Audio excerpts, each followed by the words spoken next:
I'll just introduce you to ONR. I'll give you an overview of the accident, as far as we know it, some lessons from the interim report, the detail of some of our other work we've been doing, lessons from the IEA, which are about worldwide lessons to be learnt, and something on the EC stress test there. And as I say, try and give you plenty of time for questions.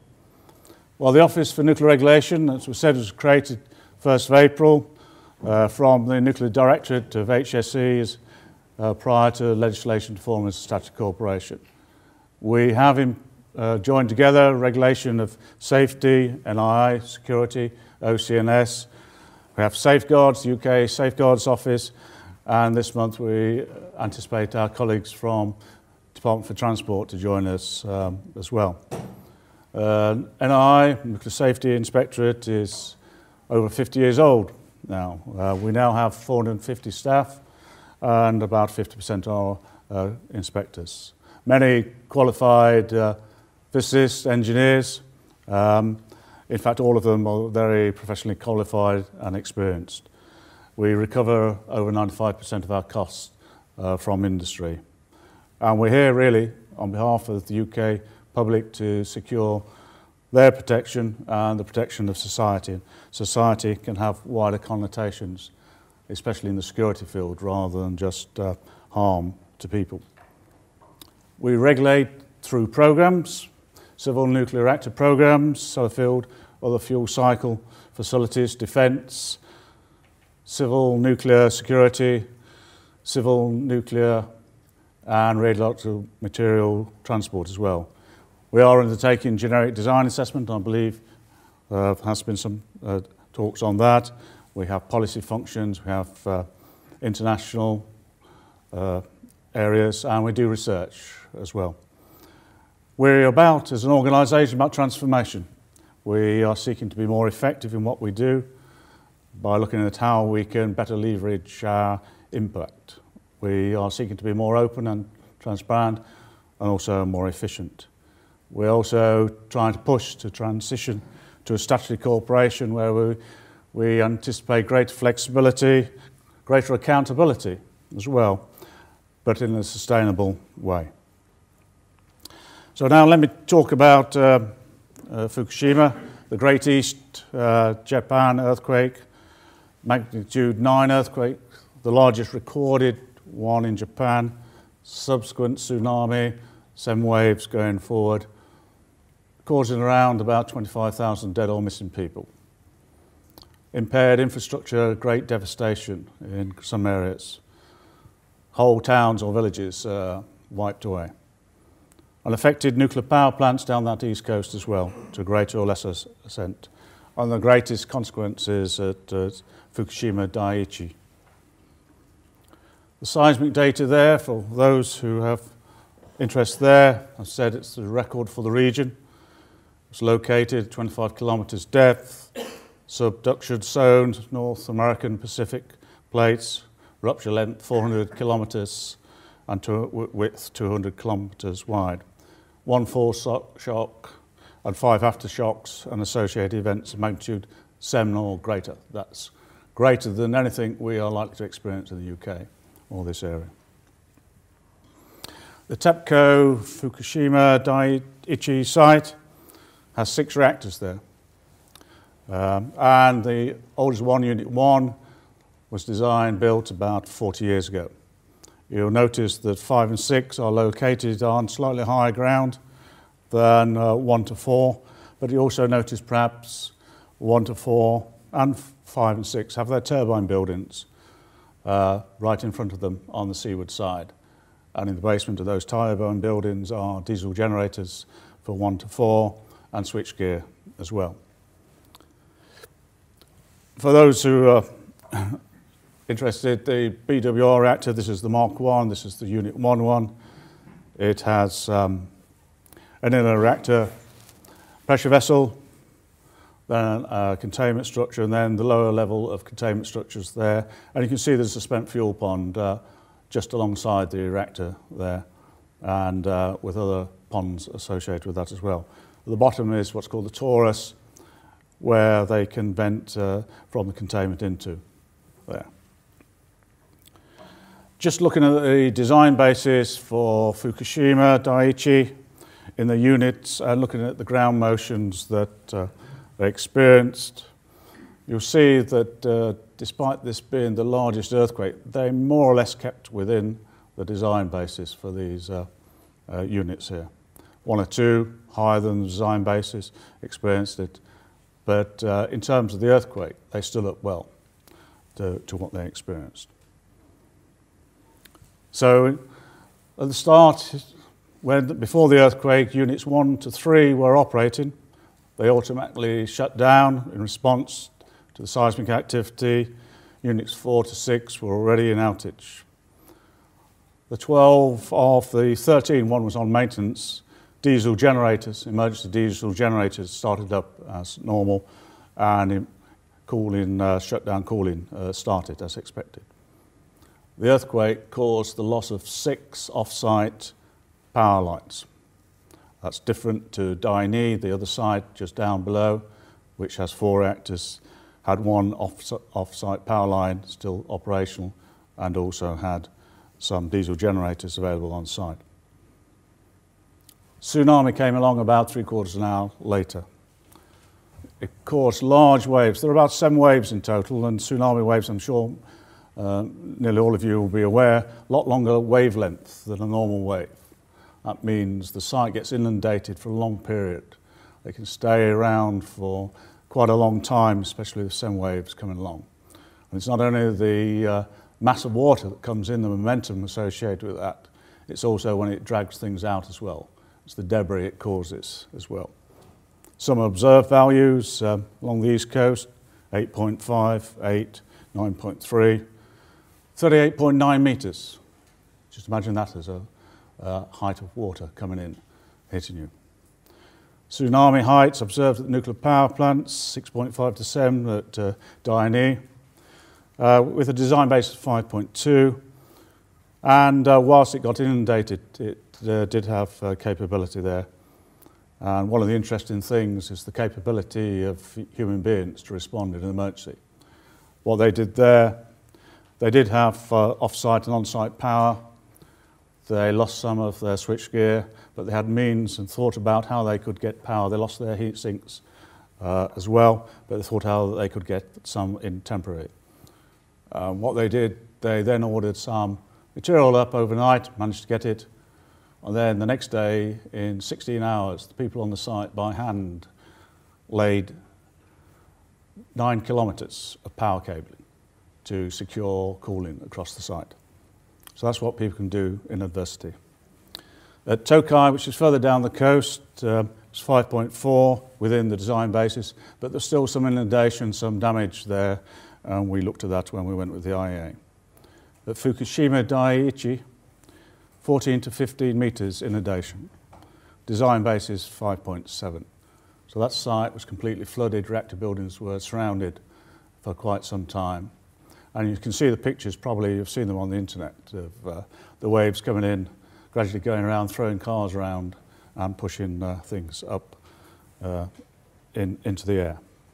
And probably some of you had also seen the TEPCO picture of the wave hitting the turbine building, where it hit and you could see it coming in over the breakwater, which was around about 5.7 metres, and then hitting the building at 14, 15 metres.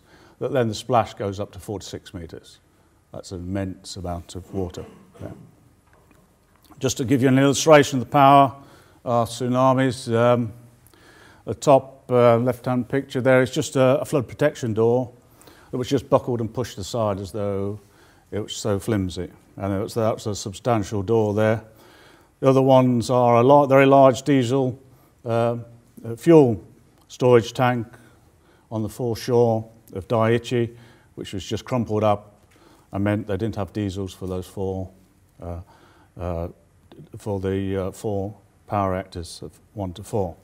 Other aspects there, you can see the damage caused across the side of these were taken 10 weeks after the tsunami, when they'd cleared up a lot of the mess and you could access around it. But you have to then try and understand what it was like when you're in that sort of position immediately afterwards, when that debris is strewn all around the site as well.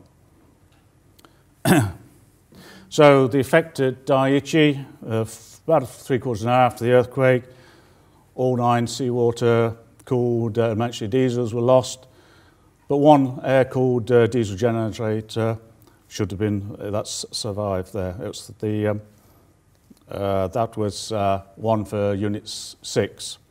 And the reason for that surviving was one, it was air-cooled, it didn't need seawater cooling system to make it effective, but also it was on high ground and its diesel tanks were on high ground next to it. They had substantial flood protection nevertheless up there.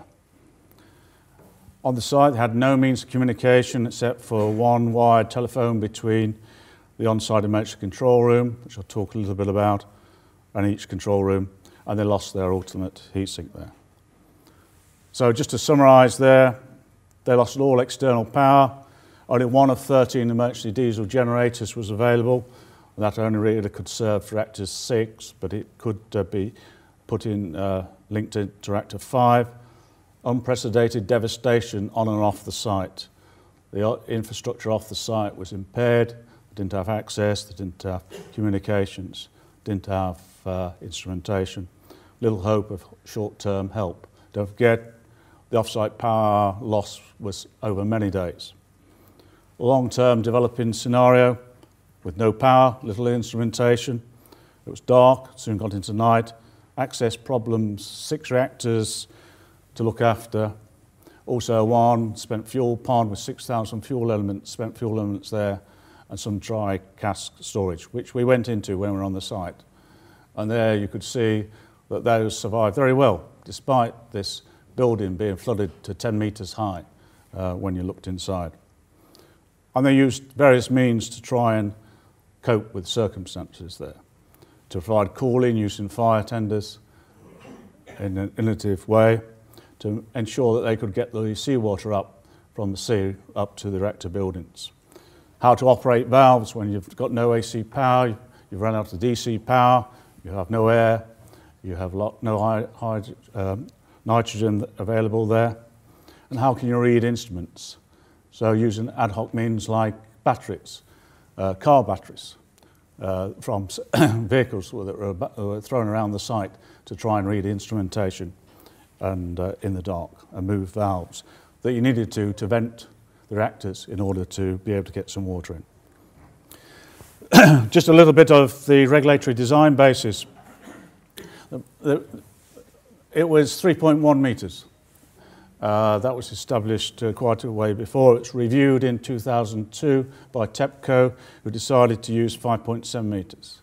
But when you look at the history of tsunamis down the east coast of Japan, you have to ask yourself some questions about the regulatory approach to tsunami hazards here. That picture just shows you the concrete blocks that have just been pushed aside, smashed up or thrown around there. And just to give you an impression, on the left-hand side, there's the back end of a coach that we were using to get around the site in various places in. So these are very large structures that were just pulled apart, thrown around and broken there. So from a physics or engineering basis, you have to think about how can you design against such things. Just an indication of some of the event sequences, and these are indicative, some main events. The reactor tripped. The isolation condenser for, this is Unit 1, started, which is a way of using a natural means of getting cooling in. It was operated intermittently because there are issues about cooling too quickly or changing the pressure. There was a loss of AC power, the tsunami, and then the IC operated for about 3 hours, after which lost normal means to inject water. 8 hours of the loss of the IC, there was some water injection available via a fire engine pump. To do that, you have to reduce the pressure because you've only got a certain amount of pressure on the fire engine pump. And then you've run out of fresh water, then you have to improvise to get seawater up there as well. And to do that, what they had to do was to put 2 fire engines in series to pump it up to an intermediate pit which was watertight, which luckily they had, and then used another fire pump to get it higher up, to get it into there. But it's at a pressure that clearly is not sufficient to get it in at the pressure they first experienced. Had to vent the primary containment, and then they had an explosion in the top of the reactor building. This was an area which wasn't in the containment structure, which wasn't part of the design route for venting, and the issues are about how has the hydrogen got away from that vented route into that top of the building. What TEPCO have done theoretical predictions back looking at some of the information they got from the water level gauges that they were not reliable, they thought, but then they did some checking and they thought they could get some information from them. So they back-checked on that, and from that theoretical prediction, at about 5 o'clock on the 11th of 3, the water level would have been at below the top of the fuel, leading into zirconium reaction with water steam, hydrogen generation, and core damage. For Daiichi Unit 2, again, plant trip, loss of off-site AC power, emergency diesels come in, but then tsunami has a problem about 45 minutes later. Their reactor core isolation cooling, which is a different system, it's a different model of the further updated model of the BWR, and that started manually. They had to vent the primary containment. It stopped. It was designed to operate for 3 days, but it stopped on the 14th as it was supposed to. But then they had to try and depressurize a bit more and get water injection in using the fire engine pump system. And on the 15th, around about 6 o'clock, they had an explosion. It appears to be in that suppression pool, that torus there. Again, from theoretical predictions, looking backward, then at about on the 14th of 3, about 1800 hours, the water level below the top of the fuel leading to that core damage again. Have to realise that the fire engine pump system, through the sprays that have in the top of the reactor pressure, can only put in it at a certain rate, which isn't sufficient really. So it depends on when it would happen, the explosion, rather than when not. On 3, again the RCIC started as it's supposed to, had a loss of AC power, then for some reason the RCIC stopped earlier. There is another system on this later version, high pressure coolant injection, that started, but again that stopped within a few hours. And again, they tried fire engine pump water, injection started, theoretical prediction, looking back, was at about 800 hours on the 13th of 3, the water level dropped below the top of the fuel, leading to the core damage, etc. On the 15th of the 3rd, 5.2, they vented primary containment, and then you had an explosion in the top of the reactor building, as you had in reactor 1, unit 1. Again, look at that devastation. This is just corrosion. This is just accelerated corrosion of zirconium with water and steam. And that's the devastation that you can cause through that mechanism there. What these pictures don't do is give full justice to the damage that can occur from such an explosion there. Because these structures are not flimsy. They are big. Even the non-containment structures are massive reinforced concrete structures, panelled structures. And within that top structure, there is a fuel pond there somewhere as well. And that's in reactor unit building 4. There was 2.5 cores worth of fuel in that fuel pond. That lost AC power. And on the 15th of the 3rd, there was an explosion there as well. Subsequently, initially it was thought to be from the fact that the cooling pond lost water, and with 2.5 cores worth of fuel in there, then you had again some reaction because the fuel was heating up and hydrogen generated, and then you had an explosion. But subsequent examination of the fuel pond doesn't really confirm that, although I don't believe that they have got full details of all the fuel in there yet. So it may not be a spent fuel reaction there.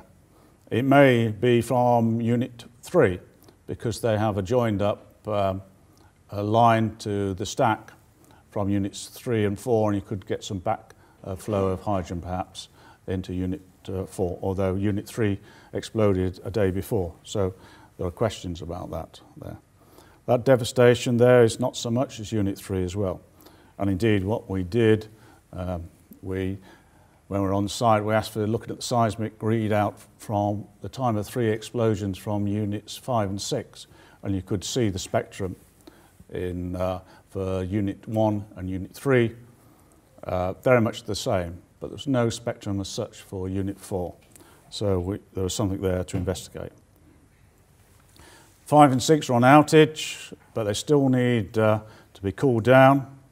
As I said, diesel generator for reactor 6 was available, one of them, and that was eventually managed to also put into 5, and they managed cold shutdown of the reactor later on the 20th of the 3rd.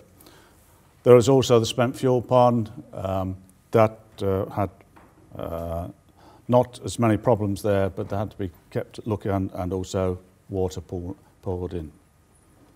So that's basically the incident. What did we do as response? We set up our Redgrave Court incident suite. Our inspectors manned it on the Saturday and kept staffing it for about the next 2 weeks, sometimes 24 hours. And the reason for that is we needed to understand what was happening there, and then we needed to provide our best advice to government through the SAGE, the Chief Scientist's Committee, and also through COBRA, the Cabinet Office briefing room system, which at times those meetings go on for any major incident that affects UK nationals. And at times there that was chaired by the Prime Minister. Because at the time there was a need to understand what was happening so we could give the best advice to government on how to protect the 17,000 UK nationals who were in Japan. And clearly the government's first priority is to protect UK citizens wherever they may be. So we were given advice about what might happen, worst case scenarios. Then with our colleagues in the Health Protection Agency and the Met Office, we were making predictions of what the impact would be, say, over Tokyo, where most of the UK nationals were residing. We did manage to get to a system where we were doing real-time weather predictions every 4 hours, and we built up really quite a good histogram, normal distribution of doses predicted over Tokyo, none of which said we should advise to evacuate UK nationals, as some countries did. We also had links with international stakeholders, our colleagues in regulatory bodies in France and also in America in particular. And we also asked questions about the UK fleet, whether there was any issues excuse me, that they were needed to look at immediately. We had reassurances on that. And that's very much in line with our mission, what we're here for, what our purpose is, and that's to secure the protection of people and society for the UK. We then had, on the Monday, the Secretary of State's request, identifying lessons to be learned, coordinate with our international colleagues, an interim report by the middle of May, final report within 6 months. We published it on the 18th of May, it's on the website there. You may have seen it. We've tried to put in some more general aspects. It focuses on nuclear power plants, but we give some background to radiation technology, regulation and risk. Gives an outline timeline of events, comparison of the Japanese situation with the UK, gives 10 conclusions, 26 recommendations. Just to say, recommendations themselves are in an interim report, but they're not interim recommendations. They hold solid. Some of our conclusions about the continued operation of the UK fleet, about the response of the UK nuclear power industry, about the move to create a more independent regulator, because there are some issues about Japanese regulation, and the strength of our regulatory safety assessment principles and the nuclear licensing system, and about the flooding risks for new build sites. And we concluded that there's no need to change existing siting strategies nor depart from a multi-plant site concept given appropriate safety cases, because one of the issues there, you had 6 nuclear power plants, some of which interfered with each other when they had problems like hydrogen explosion, but also how do you staff up to respond to events at 6 power stations on one site. There are inherently different safety features for the UK gas-cooled reactors that we were able to point out, and we also made some conclusions about the use of MOX fuel, because there was some evidence of plutonium contamination off the site, which was, upon analysis, was found to be from the fallout from weapons testing some time ago. Our 26 recommendations came under 4 headings: 1 general, relevance to the regulator, relevance to the nuclear industry, and also 1 on timescales, our way forward. The general recommendations about improving dissemination of information internationally. One of the issues we faced early on was not knowing how much fuel was in which fuel ponds, what the state of the reactors were, and we needed that desperately in order to make as accurate predictions of the worst case as we could. And there's a need, perhaps internationally, to ensure that happens to all nations. We identified lessons for contingency planning. Despite everything, despite the vast destruction, the Japanese invoked their emergency arrangements successfully, and we think the UK can learn from that, not only for nuclear events, but also for other major disasters as well.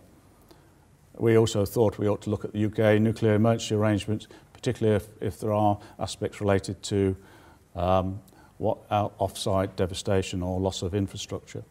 We also talked about enhancing openness and transparency for the industry and for ourselves. Whilst we had confidence in the generality of the safety assessment principles, regulatory safety assessment principles, we thought there might be some detailed lessons to be learned, particularly around the severe accidents area, or indeed about operational aspects as well, which we intend to expand into.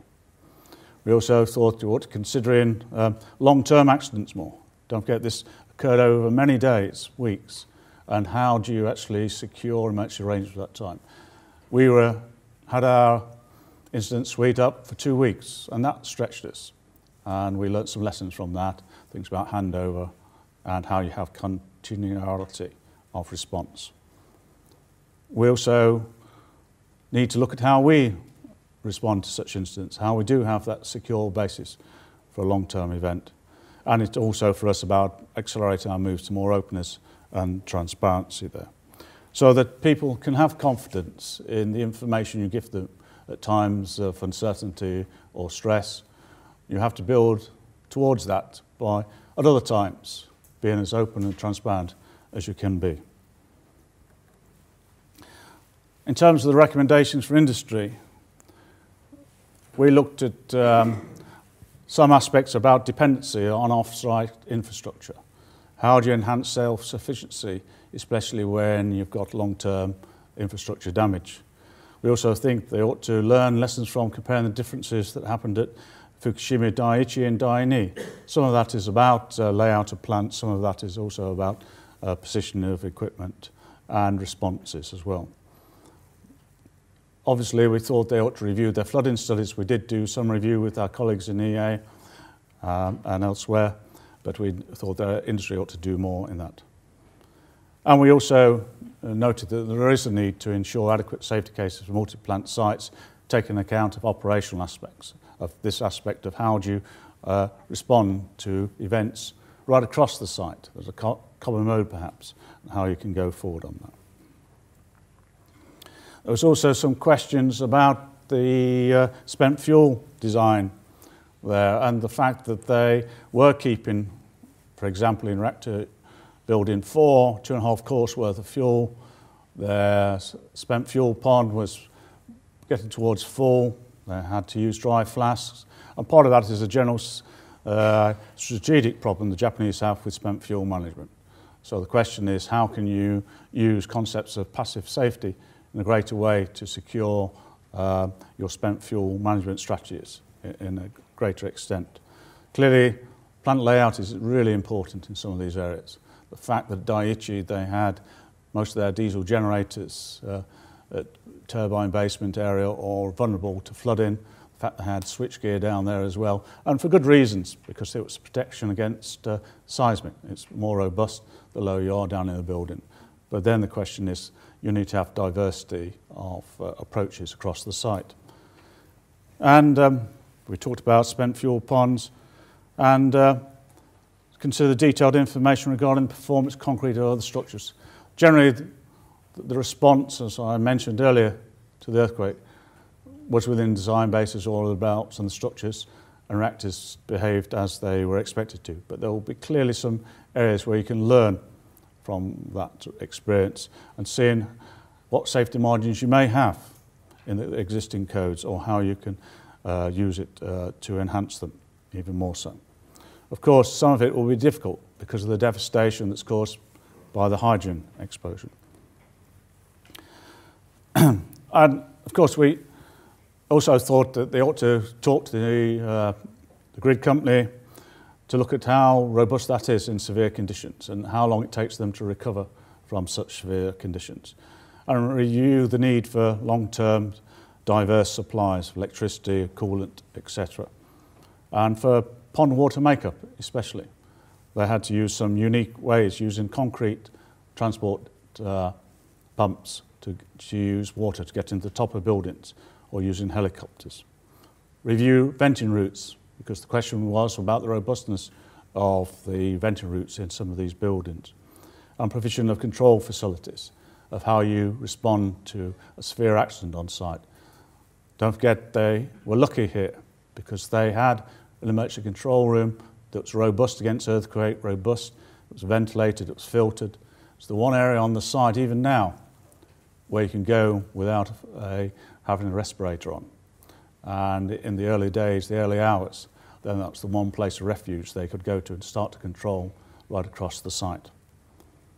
And this provision of communications as well. There are little communications off-site and on-site as well, and you need hardened routes for those and for instrumentation because they had to go in and use ad hoc means to try and get information about plant parameters.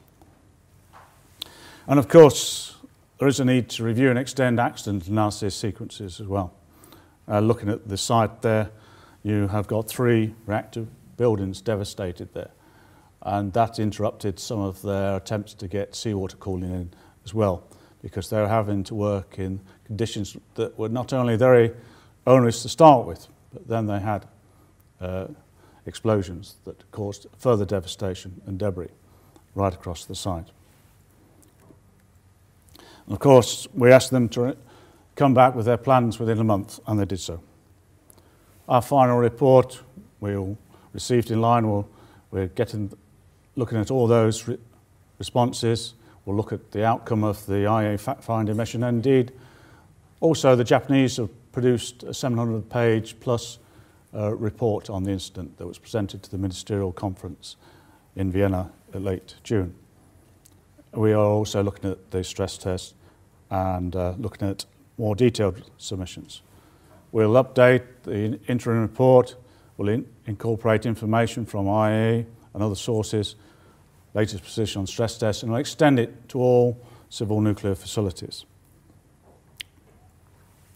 And we have other activities. We will look at we have to provide a stress test, national report, that's an EC view, participate in European peer review, subsequent report for emerging information, perhaps from our interim and final reports, and perhaps other additional missions to Japan.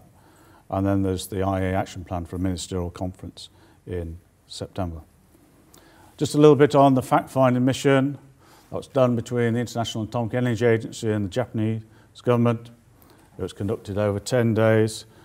We were provided with all information that we asked for. All questions were answered. We met 5 ministers, including the Cabinet Secretary, and each one reassured us of that provision of information. In fact, the Cabinet Secretary said that if you have any problems, just tell the Prime Minister's office and we'll sort it out, which was very welcome. We visited those 3 sites, Tokai, Daini and Daiichi, and we produced a report a draft report after that time, 140 pages, 16 lessons, 15 conclusions, and we provided the Japanese with a summary report at the last day of the mission. That 140-page report was the basis of going to the ministerial conference and advising them on lessons learned for world nuclear communities. Clearly, it was about external hazards, ensuring site and design give adequate protection, aiming from what's called a dry site, from flooding hazard, consider common cause failures in more detail, undertake periodic reviews. We do so in the UK, but it appears here they didn't do so for the tsunami hazard at least. And there was a question about establishing a tsunami warning system. Whilst there are some around, on the site was there sitting after the earthquake, not knowing there was a tsunami coming along, or what height it might be, or when it might occur. And then some of these are fairly obvious, obviously, about alternative power and heat sink questions. In both sites, Daiichi and Daini, all the heat sink systems went out because they were right at the forefront of the site next to the sea. And clearly providing hardened on-site emergency facilities was key to exercising the control they could do at both Daiichi and Daini. And ensuring hardened instrumentation and communication in these facilities is also vital. Safety assessment management guidelines, severe accident management guidance should take account of the unavailability of power, instrumentation and lighting, as well as allowing for abnormal conditions, high dose rates. So some lessons learned about how you prepare for such severe conditions. Of course, with 6 reactors on site, major fuel pond, dry flasks, then you have to have adequate people there to respond to a severe accident. And one of the questions is, how do you actually think about that beforehand?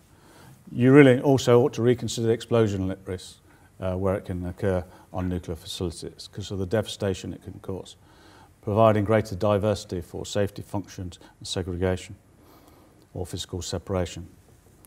And arranging for provision of on and off-site information. Information flow communications is vital in these circumstances. And really on a world level, ensuring implementation widespread across the world of IA safety requirements and related guidance. Some of the questions were about long-term sheltering, and that's not an effective means of approach with people shut indoors for days. And that source term modelling should be refined and put on an international scale so that we all can understand what is happening at particular sites. Large-scale radiation protection can be effective. It's well led with trained staff, even in very devastated circumstances. But exercises and drills from Fukushima should learn there.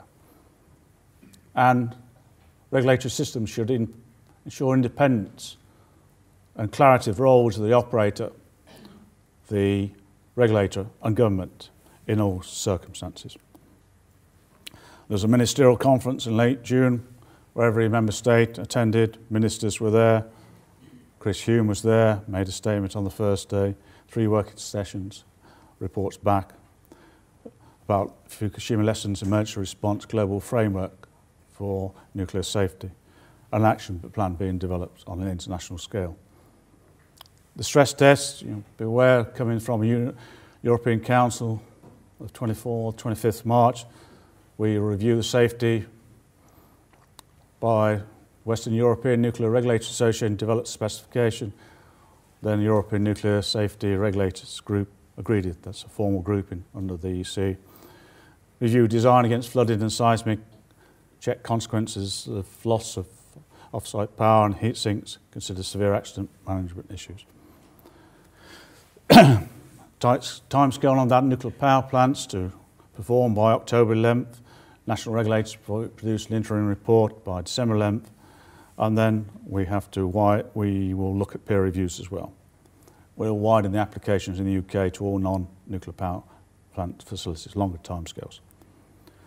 So in summary, perhaps, that brief overview of the accident and what our response has been. It's quite clear, really. Get the design basis right. So use your periodic review to look at it in terms of new information.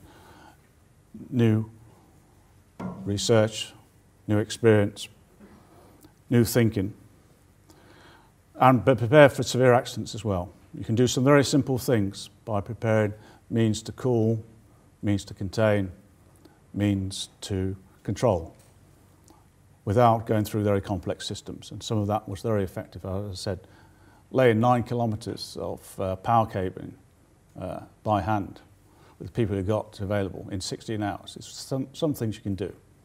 And you can do other things if you've got the right equipment basically there. Very simple things, and you have to think simply in severe conditions as well. Also, there's this question about clarity of roles, responsibilities, government, independent regulators and operators. This event, we talked to the 3 station directors here, and what was impressive is that they understood their duties and understood what they had to do in very severe circumstances. The station directorate, especially the station directorate, Daiichi, had to take decisions in very peculiar circumstances there, not least because he was getting advice from outside, from the very highest levels of government, apart from advice from the top of TEPCO, what to do when, what to do.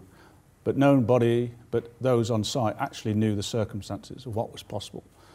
How can you in high radiation fields go in and try and turn a valve mechanically or by using some ad hoc means to provide power to turn it? How do you get the valve alignments going? How do you vent in those circumstances?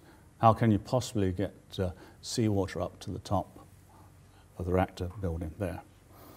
So some of those decisions really showed what the power leadership is, about the need for people who can take the right decisions at the right time in the best way possible given the circumstances. And that independent regulators also should perhaps stand back from that and ensure that they do that. And then the government should ensure that regulators got the means to do it.